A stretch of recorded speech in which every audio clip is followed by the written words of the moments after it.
Hello everyone, I am Rajat and I am studying in class 11। So friends, आज की video में हम discuss करने वाले हैं क्लास 10th साइंस का chapter number 5 which is life processes. So this is the most demanded video of class 10 science. पूरी science की बुक में ये सबसे बड़ा चैप्टर भी है और इसमें जो टॉपिक्स हैं वो बहुत सारे फ्रेंड्स को डिफिकल्ट लगते हैं, कॉम्प्लेक्स लगते हैं, याद करना उन्हें स्टेप बाय स्टेप याद रखना मुश्किल लगता है। तो यार इस वीडियो में हम इन सारे जितने भी टॉपिक्स हैं इस चैप्टर के उन्हें स्टेप बाय स्टेप आप वन शॉट में कवर करने वाले हैं। देखो, अगर आपने अभी तक ये चैप्टर पढ़ा ही नहीं है, आपको इसका डिटेल्ड लेक्चर चाहिए तो उसका लिंक आपको डिस्क्रिप्शन बॉक्स में मिल जाएगा और पिन कमेंट में ही मिल जाएगा। आप चेक करना, वहां से डिटेल लेक्चर देख लेना। ये अभी किस टाइम के लिए, जब आप वन शॉट रिवीजन कर रहे हो तो वन शॉट में आपके काम आएगा। स्टार्ट करते हैं। हम कोशिश करेंगे कि आधे घंटे में पूरे चैप्टर को कवर कर ले। So let's start with the first life process. तो इस चैप्टर में हम अलग अलग लाइफ प्रोसेस पढ़ने वाले, जैसे कि आपका न्यूट्रिशन हो गया, रेस्पिरेशन हो गया, डाइजेशन आपका प्रोसेस हो गया, एक्सक्रीशन हो गया, ये सारे जितने भी प्रोसेसेस हैं, लाइफ प्रोसेसेस हैं, ये हम पढ़ने वाले हैं इस चैप्टर में।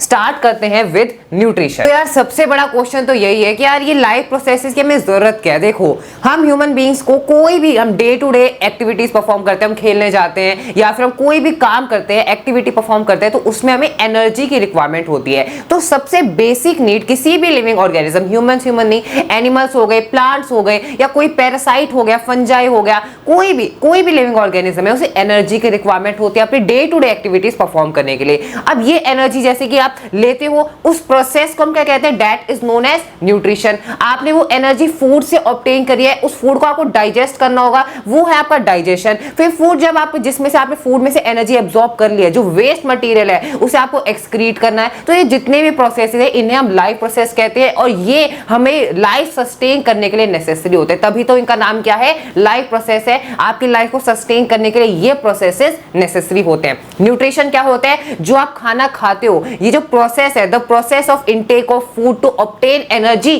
From it, this process is called nutrition. Organism take food to produce energy, बिल्कुल, and to perform different body function day to day activities, and this process is known as nutrition. अब nutrition दो types का होता है। देखो, autotrophic nutrition क्या होता है, आप खाना खाते हो, उससे एनर्जी एब्जॉर्ब करते हो। अब ऑटोट्रॉफिक न्यूट्रिशन वो होता है that make their own food, जो अपना खाना खुद बनाते हैं और उसमें से फिर एनर्जी एब्जॉर्ब करते हैं। देखो आप लिखा भी, autotrophs can make their own food through the process of photosynthesis. Autotrophs क्या है, ऐसे ऑर्गेनिज्म, ऐसे लिविंग ऑर्गेनिज्म जो ऑटोट्रॉफिक न्यूट्रिशन को फॉलो करते हैं, वो अपना खाना खुद बनाते हैं और उसमें से एनर्जी एब्जॉर्ब करते हैं। और कौन सी किस प्रोसेस के थ्रू, दैट इज फोटोसिंथेसिस। ये सभी हम जानते हैं। और ये किसमें होता है, ऑटोट्रॉफिक न्यूट्रिशन मेनली कहां पाया जाता है, जो आपके ग्रीन प्लांट्स होते हैं उसमें ऑटोट्रॉफिक न्यूट्रिशन देखने को मिलता है। ये हम आगे इन डिटेल पढ़ने भी वाले कि कैसे ये टेक प्लेस होता है।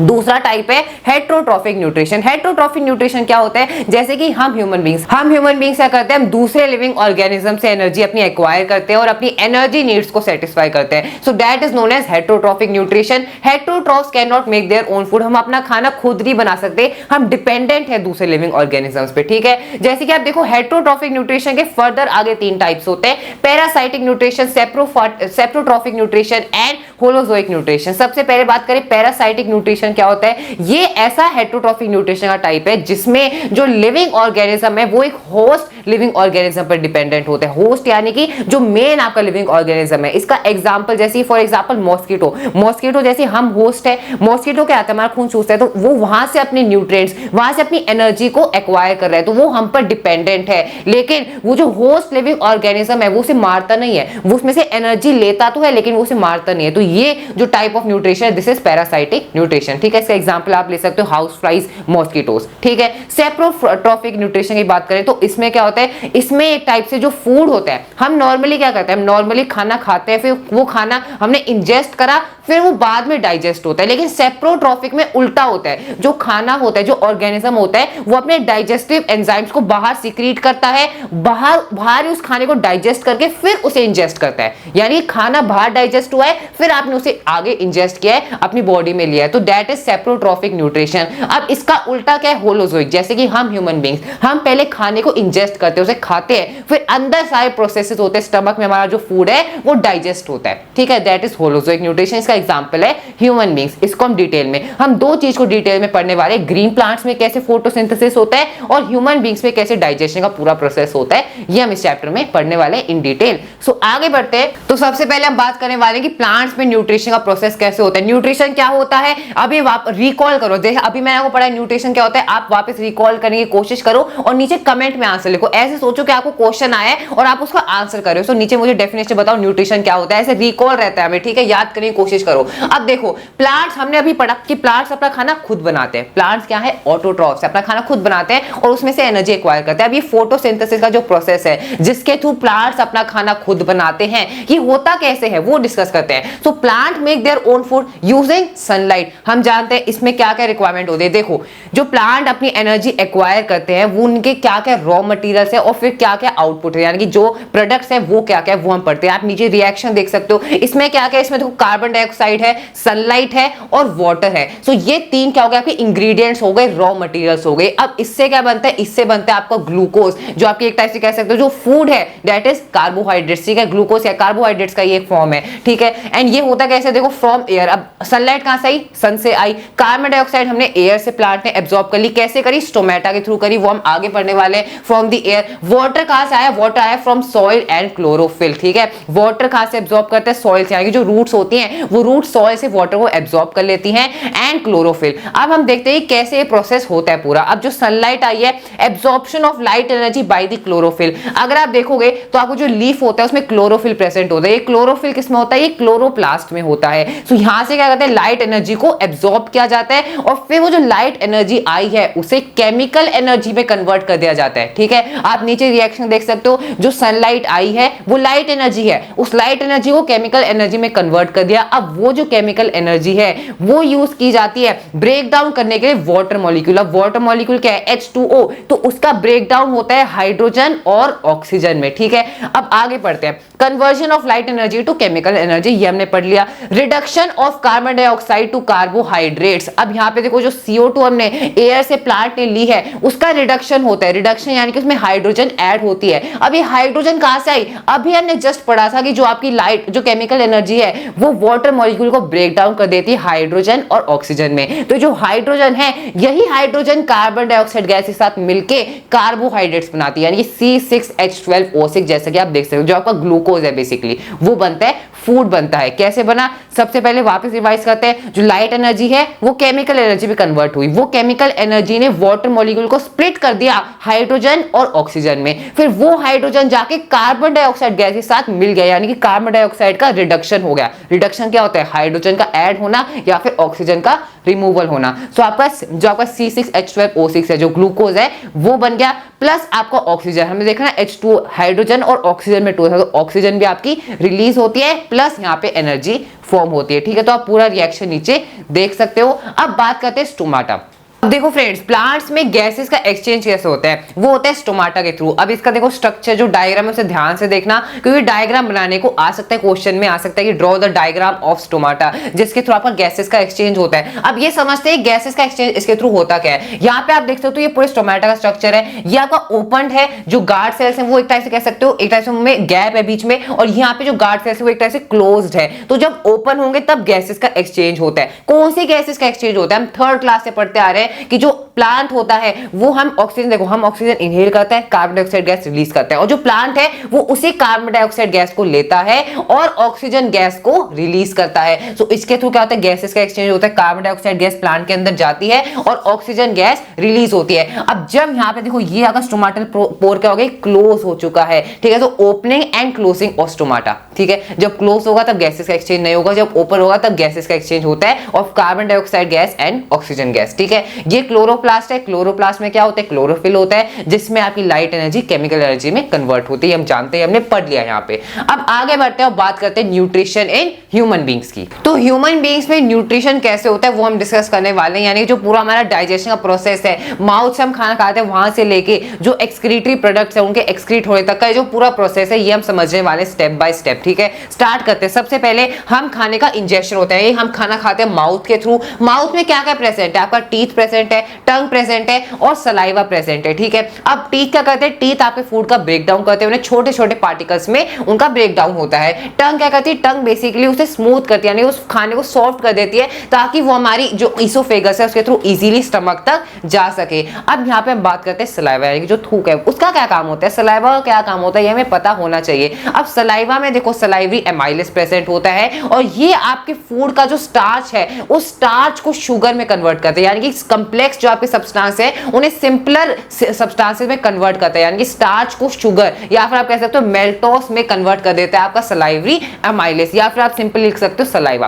तो ये सलाइवा का फंक्शन होता है। अब क्या, अब आपका जो खाना है वो जाता है इसोफेगस के थ्रू। अब इसोफेगस में क्या होता है, एक मूवमेंट होती है जिसे हम कहते हैं पेरिस्टाल्टिक मूवमेंट। ये क्या होता है, this is the rhythmic contraction of the oesophagus, जिसकी हेल्प से जो खाना है वो आगे मूव ऑन कर सकते हैं। ऐसा भी हो सकता है खाना जा रहा है वो बीच में फंस जाए हमारे इसोफेगस में, तब हम क्या करेंगे, इसलिए नहीं होता क्योंकि जो इसोफेगस है वो ऐसे रिदमिक कॉन्ट्रैक्शन, यानी कि एक बार कॉन्ट्रैक्ट फिर खुला, तो इससे क्या होता है, इससे जो खाना है वो आगे बढ़ पाता है और इसी प्रोसेस को हम कहते हैं, इसी मूवमेंट ऑफ इसोफेगस को हम कहते हैं पेरिस्टाल्टिक मूवमेंट, ठीक है। ये आपको ध्यान रखना है। अब खाना आपका पहुंच गया स्टमक में, अब हम बात करने वाले हैं यहाँ पे 3 आपके जो एंजाइम है वो सीक्रेट होते हैं। एक तो आपका HCl एसिड हो गया, पेप्सिन आपका एक एंजाइम है और एक म्यूकस है। अब इनका क्या क्या फंक्शन है वो डिस्कस करते हैं। स्टमक में प्रेजेंट होते हैं, इसीलिए इनका नाम क्या है, गैस्ट्रिक ग्लैंड्स भी हम कहते हैं इन तीनों को, ठीक है। अब वन बाय वन डिस्कस करें। सबसे पहले हमारे स्टमक में HCl एसिड प्रेजेंट होता है। अब आपको हो गया HCl एसिड तो बहुत खतरनाक होता है, हमारे स्टमक में HCl एसिड प्रेजेंट होगा तो कैसे डाइजेशन का प्रोसेस होता है। अब देखो आपके स्टमक में HCl एसिड प्रेजेंट है और ये HCl एसिड क्यों प्रेजेंट है, क्योंकि जो आपका पेप्सिन एंजाइम है उसे फंक्शन करने के लिए एक एसिडिक मीडियम की जरूरत है, ठीक है। तो अब स्टमक में हमें एक एसिडिक मीडियम बनाना है, इसीलिए यहाँ पे HCl एसिड सीक्रेट होता है। अब ये HCl एसिड हमारे स्टमक के लिए खतरनाक भी हो सकता है, इसीलिए हमारे स्टमक में म्यूकस प्रेजेंट होता है। म्यूकस की एक लाइनिंग होती है स्टमक में, जिससे जो हमारा HCl है वो हमारे स्टमक को हार्म नहीं करता है, ठीक है, और जो पेप्सिन है वो अपने फंक्शन को प्रॉपरली कर पाता है। एंड ये हो गया। अब हम आगे मूव ऑन करते हैं। स्टमक से जो आपका खाना है वो जाता है स्मॉल इंटेस्टाइन में। अब देखो स्मॉल इंटेस्टाइन में कहां से सिक्रीशन आते हैं, एक तो आपके लिवर से सिक्रीशन आते हैं और एक आपके पैंक्रियास से सिक्रीशंस आते हैं। कौन कौन से एंजाइम्स आते हैं उनके बारे में डिस्कस करते हैं।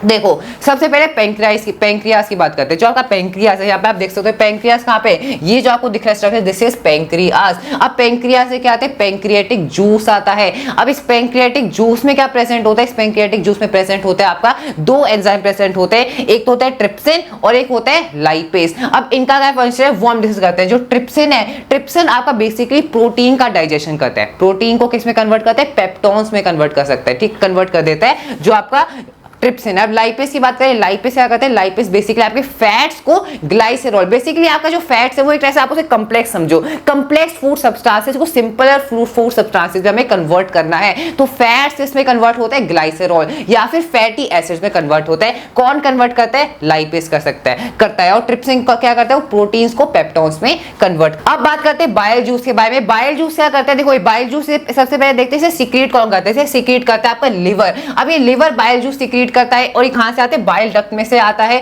और ये क्या करता है, ये बेसिकली आपके जो लार्ज फैट ग्लोब्यूल्स होते हैं उन्हें स्मॉल फैट ग्लोब्यूल्स में कन्वर्ट कर देता है। और इस प्रोसेस को हम कहते हैं इमल्सिफिकेशन ऑफ फैट्स, यानी कि बड़े जो फैट के मॉलिक्यूल्स हैं उनका छोटे छोटे फैट मॉलिक्यूल्स में टूटना, ब्रेक डाउन होना, this process is emulsification of fats. और ये कौन करता है, बाइल जूस करता है। और बाइल जूस सीक्रेट कौन करता है, that is secreted by liver. तो हमने ट्रिप्सिन देख लिया, लाइपेज देख लिया, बाइल जूस देख लिया, जो हमारे गैस्ट्रिक ग्लैंड्स है वो हमने पढ़ लिया, और सलाइवरी एमाइलेज भी हमने पढ़ लिया। सलाइवरी एमाइलेज क्या करता है, स्टार्च को मेल्टोस में कन्वर्ट कर देता है। अब आगे बढ़ते हैं और बात करते हैं next topic which is respiration. तो सबसे पहले देखते हैं रेस्पिरेशन होता क्या है। सो रेस्पिरेशन बेसिकली वो एक्चुअल प्रोसेस है जिससे हमने जो भी फूड खाया है उसमें से हमें एनर्जी, यानी कि फूड को हम यूटिलाइज करके उसमें से एनर्जी एब्जॉर्ब कर रहे हैं, ये जो एक्चुअल प्रोसेस है दिस इज रेस्पिरेशन, ठीक है। तो हमने डाइजेशन का प्रोसेस देख लिया, खाना खा लिया कैसे वो डाइजेस्ट होता है। अब वो जो डाइजेस्टेड फूड है उसमें से एनर्जी हमें एब्जॉर्ब करनी है और जो आपका वेस्ट प्रोडक्ट है उसे एक्सक्रीट करना है। अब ये एनर्जी एब्जॉर्प्शन का काम होता कैसे है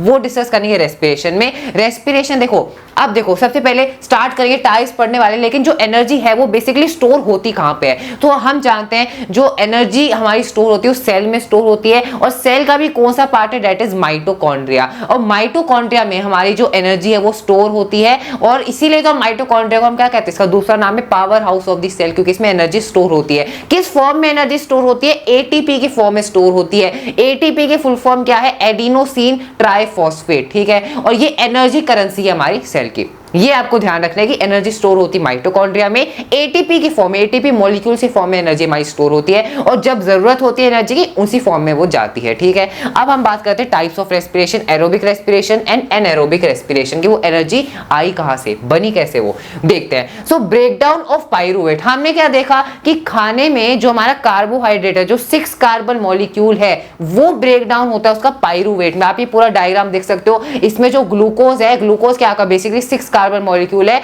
उसका ब्रेकडाउन होता है 3 कार्बन मॉलिक्यूल में, और उस 3 कार्बन मॉलिक्यूल को हम कहते हैं pyruvate in the presence of oxygen. अगर ऑक्सीजन की प्रेजेंस में ग्लूकोज का ब्रेकडाउन होगा, so that is known as aerobic respiration, ठीक है। अब इसके एंड प्रोडक्ट्स क्या है वो भी आप देख सकते हो, releases energy along with CO2 and water. So CO2 जो हम एक्सहेल करते हैं, वाटर इसमें फॉर्म होता है, और एनर्जी तो ऑब्वियसली फॉर्म होगी, तभी तो हम रेस्पिरेशन पढ़ रहे हैं, ठीक है। In the cell it occurs in mitochondria of many plants and animals including humans. ये मैंने आपको पहले ही बता दिया। सो एरोबिक रेस्पिरेशन क्या होती है? ऐसी रेस्पिरेशन जिसमें हमारा फूड या फिर ग्लूकोज आप कह सकते हो उसका ब्रेकडाउन ऑक्सीजन की प्रेजेंस में होता है, ये हो गया एरोबिक। एनएरोबिक क्या होगा? ऑब्वियसली इसका अपोजिट, जिसमें ऑक्सीजन की एब्सेंस में हमारा एक कह सकते हो ग्लूकोज का ब्रेकडाउन होता है पाइरूवेट में। फिर पाइरूवेट का हम एंड प्रोडक्ट्स देखते हैं वो क्या क्या है, और इसमें अगर आप देखो, आप नोटिस करोगे तो एब्सेंस ऑफ ऑक्सीजन होती है, और इसमें जो एनर्जी बनती है वो भी कम अमाउंट में बनती है as compare to aerobic respiration.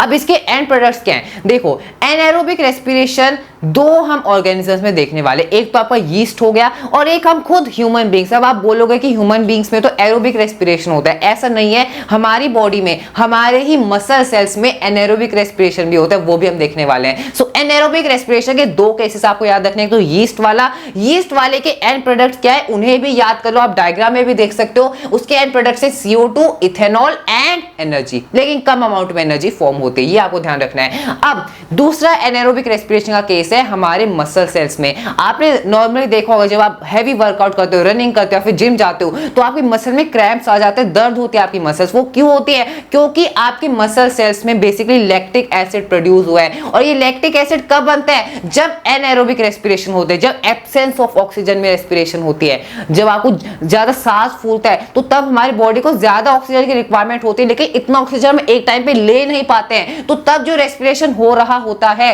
वो एब्सेंस में हो रहा है, तब जो एनर्जी बन रही है वो एब्सेंस में बन रही है। तो उसके एंड प्रोडक्ट्स क्या होते हैं? लैक्टिक एसिड, जिसकी वजह से आपकी मसल्स में दर्द होता है। Plants have low energy needs, ये हमने पढ़ लिया कि प्लांट्स में जो एनर्जी नीड्स होती है वो एज कंपेयर टू एनिमल्स या फिर ह्यूमन बीइंग, जो हम कॉम्प्लेक्स मल्टी सेलुलर ऑर्गेनिजम्स है, उसके कंपैरिजन में प्लांट्स में कम एनर्जी नीड्स होती है। हालांकि प्लांट्स भी मल्टी सेलुलर है, but they have low energy needs as compare to animals और ह्यूमंस। अब आगे बढ़ते हैं और बात करते हैं रेस्पिरेशन इन ह्यूमंस के बारे में। सो ह्यूमन बीइंग्स में रेस्पिरेशन का क्या मैकेनिज्म है वो हम समझते हैं जल्दी से। देखो, सबसे पहले हम जानते हैं कि 2 प्रोसेस होता है बेसिकली, एक होता है इनहेलेशन, एक होता है एक्सहेलेशन। हम कौन सी गैस इनहेल करते हैं? ऑक्सीजन गैस इनहेल करते हैं, और कार्बन डाइऑक्साइड गैस एक्सहेल करते हैं। अब इनहेलेशन का टाइम क्या होता है? देखो, when we breathe in our ribs move forward and flatten our diaphragm and chest cavity becomes larger. ये रटने की जरूरत नहीं, आप खुद देखो ना, मैंने हवा इनहेल करी तो जो मेरी चेस्ट कैविटी है वो लार्ज हो गई, मेरी चेस्ट आगे मूव फॉरवर्ड हुआ, तो जो चेस्ट कैविटी दैट बिकम्स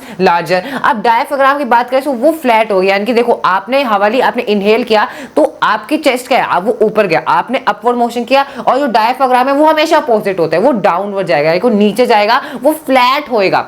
आपने इनहेल किया, डायफ्राम फ्लैट होगा। जब आप एक्सहेल करोगे तो आप एक तरफ से डाउन जा रहे हो, और आपका जो डायफ्राम है वो अपोजिट है, वो ऊपर की तरफ मूव करेगा, जैसे आप देख सकते हो। एंड रिब्स आपकी डाउनवर्ड मूव हो रही है, एंड डायफ्राम मूव्स अप, वो हमेशा अपोजिट रहता है, ठीक है। अब देखो, इनहेलेशन के टाइप चेस्ट कैविटी आपकी लार्ज होती है and our ribs move forward. Obviously जब आप इनहेल करते हो आपकी जो रिब्स है वो आगे मूव करती हैं, फॉरवर्ड मूव होती हैं। एक्सहेलेशन के टाइम क्या होता है? आपकी चेस्ट कैविटी स्मॉल हो जाती है और आपका जो डायफ्राम है वो ऊपर की तरफ मूव करता है, इट मूव्स अपवर्ड। एंड क्या डायफ्राम हो गए, रिब्स आपकी डाउनवर्ड की तरफ मूव करते हैं। ये आपको याद रखना है 3 चीजें, ठीक है। अब डायग्राम की हेल्प से समझते हैं पूरा प्रोसेस होता कैसे है। आप इनहेल करते हो, नेसल पैसेज के थ्रू ऑक्सीजन जाती है, उसके बाद आता है फायरनेक्स, फायरनेक्स के बाद आता है लायनेक्स, लायनेक्स को हम क्या कहते हैं, वॉइस बॉक्स भी कहते हैं। वॉइस बॉक्स यानी कि जहां से हमारी आवाज प्रोड्यूस होती है, वॉइस प्रोड्यूस होती है, दैट इज लायनेक्स। लायनेक्स के बाद आता है ट्रैकिया। ट्रैकिया में देखो, अगर आप ध्यान से देखो तो आपको रिंग लाइक स्ट्रक्चर दिखेगा।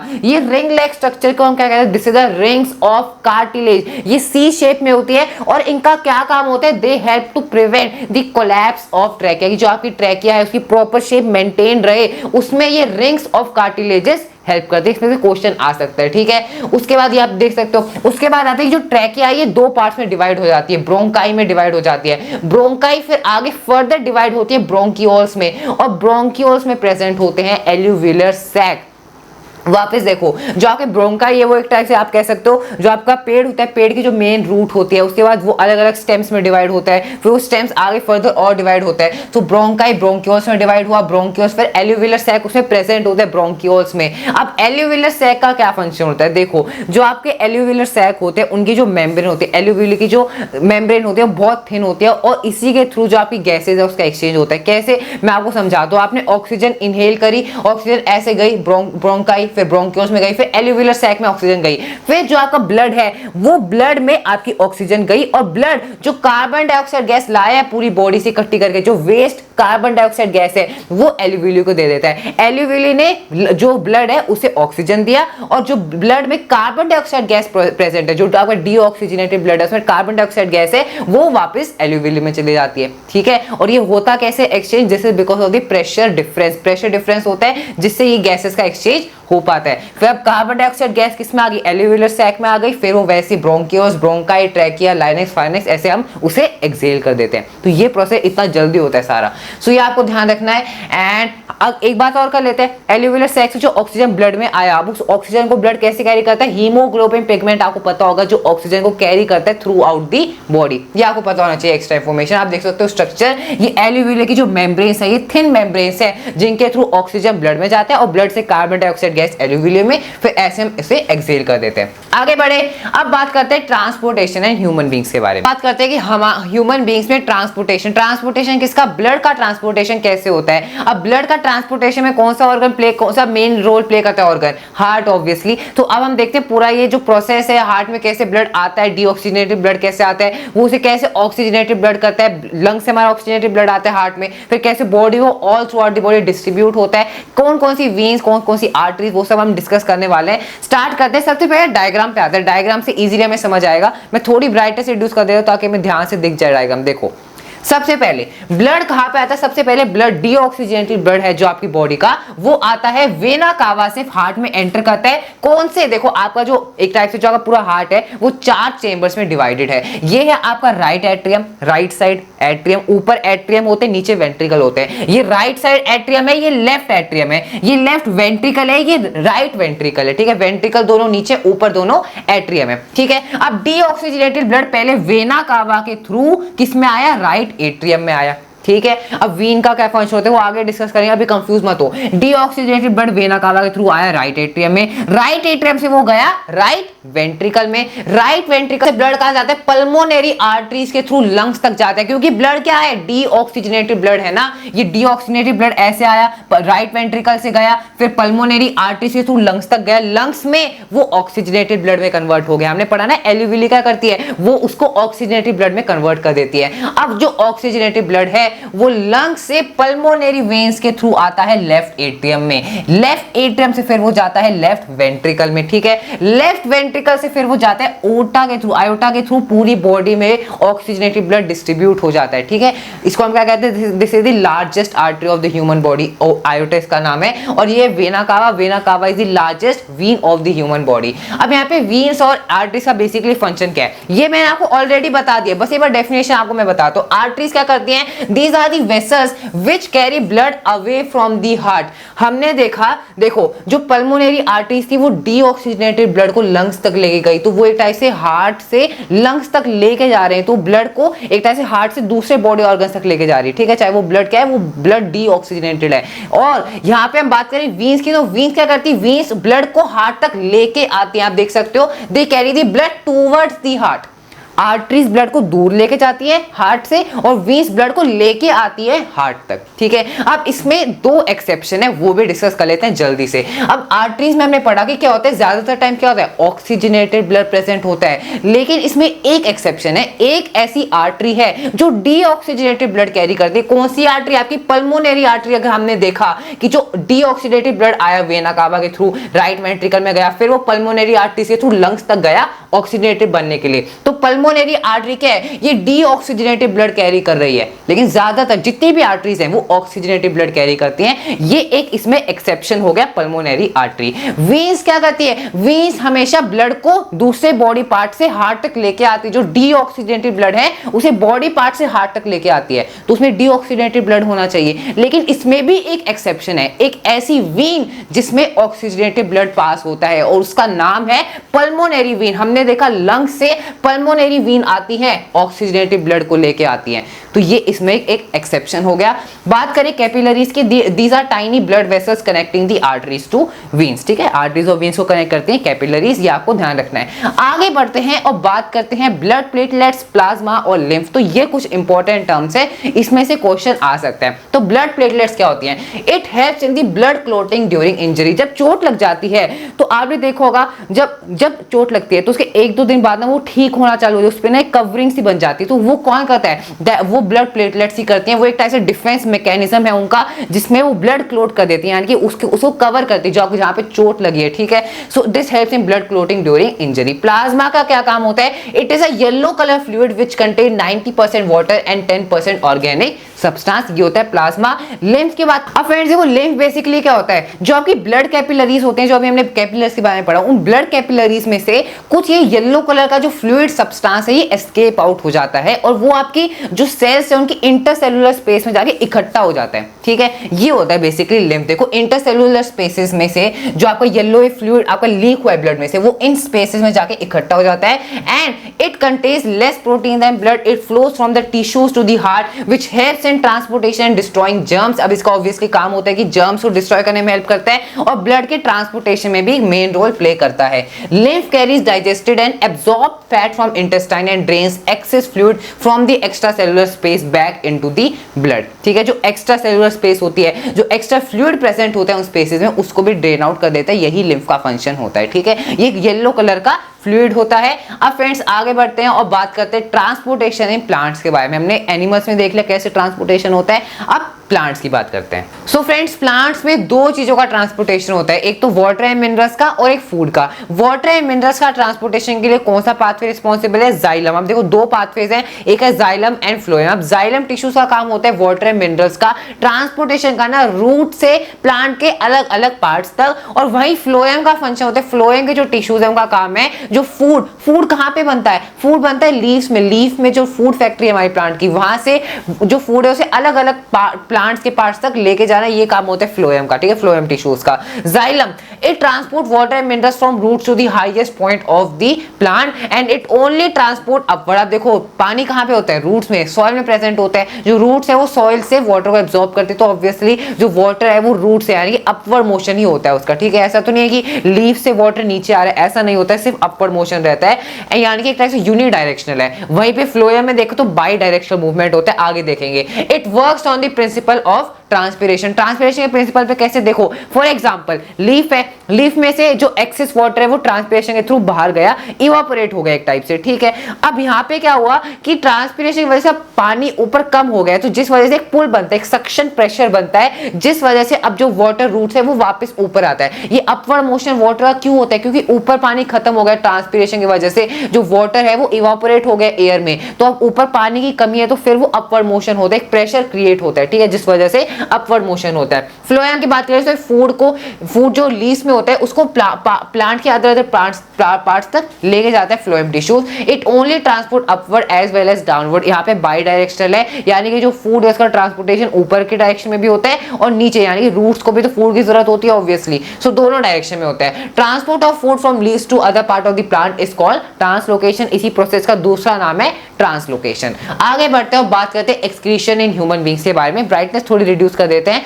देखो ये पूरा स्ट्रक्चर देख सकते हो, ये ह्यूमन बींग्स का एक्सक्रीटरी सिस्टम है, इसे समझते हैं। यहाँ पे देखो सबसे पहले आती है आपकी किडनीज। किडनीज क्या होती है? बीन शेप्ड होती है, जैसे राजमा की जो बीन होती है वैसी शेप होती है किडनीज की। और इन किडनीज में से आप देख सकते हो कि दो आपकी एक तरह से दो यूरेटर्स निकल रही है। एक होता है आपका लेफ्ट यूरेटर, एक है आपका राइट यूरेटर। यहाँ पे आप देख सकते हो this is the right ureter और ये है आपका लेफ्ट यूरेटर। ये यूरेटर जाती है और कनेक्ट करती है यूरेनरी ब्लैडर को। तो देखो जो आपके किडनी है, किडनी के अंदर क्या प्रेजेंट होते हैं? नेफ्रॉन्स प्रेजेंट होते हैं। और ये नेफ्रॉन्स क्या करते हैं? ये आपके फूड में से जो एक्सक्रीटरी सब्सटेंस है, क्योंकि ऑब्वियसली जितनी भी मेटाबॉलिक एक्टिविटीज हो रही है उसका कुछ वेस्ट प्रोडक्ट भी फॉर्म होता है, और अगर उस वेस्ट प्रोडक्ट को हम एक्सक्रीट नहीं करेंगे तो उससे क्या होगा? उससे होगा कि वो हमारी बॉडी को उल्टा नुकसान करेगा। तो हमें उस एक्सक्रीटरी प्रोडक्ट को एक टाइप से बाहर निकालना है, अपनी बॉडी से एक्सपेल आउट करना है। तो वो कौन करता है? वो करता है हमारा ये पूरा एक्सक्रीटरी सिस्टम। अब नेफ्रॉन्स में से जो वेस्ट है वो जाता है किसके थ्रू? वो जाता है यूरेटर के थ्रू। यूरिनरी ब्लैडर में फिर हमारा जो वेस्ट है वो कलेक्ट होता है, फिर यूरिनरी ब्लैडर से थ्रू यूरेथ्रा से वो एक्सपेल आउट हो जाता है हमारी बॉडी से। देखो वापस एक बार देख लेते हैं। किडनी है, किडनी में जो वेस्ट है वो नेफ्रॉन से वेस्ट प्रोडक्ट बनाया, वो वेस्ट प्रोडक्ट जो यूरिन है, यूरिन की फॉर्म में, वो यूरेटर के थ्रू जाते हैं, यूरिनरी ब्लैडर में जाके कलेक्ट हो जाता है। फिर ये एक सैक लाइक स्ट्रक्चर है, यूरिनरी ब्लैडर से यूरेथ्रा के थ्रू वो हमारी बॉडी से एक्सपेल आउट हो जाता है। अब हम बात करते हैं नेफ्रॉन्स, जो हमारी किडनी में नेफ्रॉन्स जो फिल्टरिंग यूनिट प्रेजेंट है उनके बारे में डिस्कस करते हैं इन डिटेल। तो देखो ये नेफ्रॉन का स्ट्रक्चर है, आप देख सकते हो। नेफ्रॉन बेसिकली देखो सबसे पहले आती है इसमें ब्रांच ऑफ रीनल आर्टरी। ये branch of renal artery connect करते हैं ग्लोमेरुलस। ग्लोमेरुलस क्या है? बेसिकली ग्लोमेरुलस ब्लड कैपिलरीज का एक गुच्छा है, ठीक है, एक कह सकते हो नेटवर्क है ब्लड कैपिलरीज का, थिन ब्लड कैपिलरीज का एक नेटवर्क है आपका ग्लोमेरुलस। और ग्लोमेरुलस को एक होल्ड कर रहा है, एक बाउल लाइक स्ट्रक्चर जिसे हम कहते हैं बोमेंस कैप्सूल। ठीक है, नाम भी ऐसे कैप्सूल है, और ये ग्लोमेरुलस को होल्ड करके रखता है। और उसके बाद आपका फिर ये कॉइल है वीन्स का, tubular part of the nephrons, यानी कि ट्यूब्स हैं बेसिकली, ट्यूबुलर पार्ट है। ये आपकी रीनल वीन है, ये आपकी कैपिलरीज है, और ये आपका कलेक्टिंग डक्ट है। तो यहाँ से तो आपका जो वेस्ट है वो ऐसे मूव करता है, डाउन जाता है, फिर ऊपर जाता है। यहाँ पे उसमें जो वेस्ट है वो एब्जॉर्ब होता जाता है, यानी कि फिल्टर आउट होता जाता है। कुछ अगर यूजफुल सब्सटेंस है वो यहाँ पे कलेक्ट होकर वापस उसे ब्लड में भेज दिया जाता है। फिर जो वेस्ट प्रोडक्ट होता है वो यहाँ से मूव करता है कलेक्टिंग डक्ट के थ्रू, फिर आपके कहाँ से जाता है? यूरेटर, यूरिनरी ब्लैडर, यूरेथ्रा, ये रहता है। ठीक है, यहाँ पे आप पढ़ सकते हो each kidney contain many filtration unit called as nephrons. ये आपकी फिल्ट्रेशन यूनिट है क्योंकि ये ब्लड में से वेस्ट सब्सटेंस को फिल्टर आउट करते हैं। ठीक है, excretion of nitrogenous waste to maintain the water and ionic balance, osmotic regulation. ठीक है, अब आगे बढ़ते हैं, बात करते हैं एक्सक्रीशन इन प्लांट्स के बारे में। So plants use different strategies for excretion of different products. तो प्लांट्स वाला पार्ट बहुत ईजी है, ये बस ये पॉइंट्स आपको याद रखने। अगर क्वेश्चन आता है how does excretion works in case of plants, तो आपको यही पॉइंट्स लिखने हैं। सबसे पहले oxygen and carbon dioxide gas, ये जो वेस्ट है ये डिफ्यूज आउट हो जाता है स्टोमाटा के थ्रू। हमने देखा जब स्टोमाटा ओपन होता है तो ओपनिंग से थ्रू गैसियस एक्सचेंज होता है। ठीक है, जो वेस्ट गैसेस है उन्हें रिमूव कर दिया जाता है। Excess water is removed by transpiration. जो ट्रांसपिरेशन क्या होता है? बेसिकली जो एक्सेस वाटर है वो लीफ सरफेस के थ्रू से बाहर कर दिया जाता है प्लांट बॉडी से। ठीक है, plants can even lose some of their old parts like old leaves and bark of the tree. जो बता कह सकते हो ओल्ड पार्ट होते हैं प्लांट्स के, वो भी झड़ जाते हैं। जैसे आप देखते हो पतझड़ होती है तो जो आपकी लीव्स होती है, पुरानी लीव्स होती हैं, वो खुद ब खुद नीचे गिर जाती हैं। तो ये क्या है? एक टाइप से एक्सक्रीशन ही है। ओके, तो ये हो गया old leaves and bark of tree. Other waste products like resins and gums specially in old xylem cell which can also be lost by the plants. Plant also secrete some waste substance into the soil around them. तो ये कुछ methods है जिसके through plant का excretory system काम करता है। Waste products को प्लांट एक्सक्रीट कर देता है out of their body. So friends, इसी टॉपिक के साथ हमने अपना पूरा चैप्टर कंप्लीट कर लिया है। वन शॉट रिवीजन हमने कर लिया है। जैसे कि मैंने शुरू में बोला, डिटेल में अगर आपको इसका लेक्चर चाहिए तो उसका लिंक आपको पिन कमेंट में मिल जाएगा। That's all for this video. I hope आपको ये वीडियो हेल्पफुल लगा होगा। Thank you so much.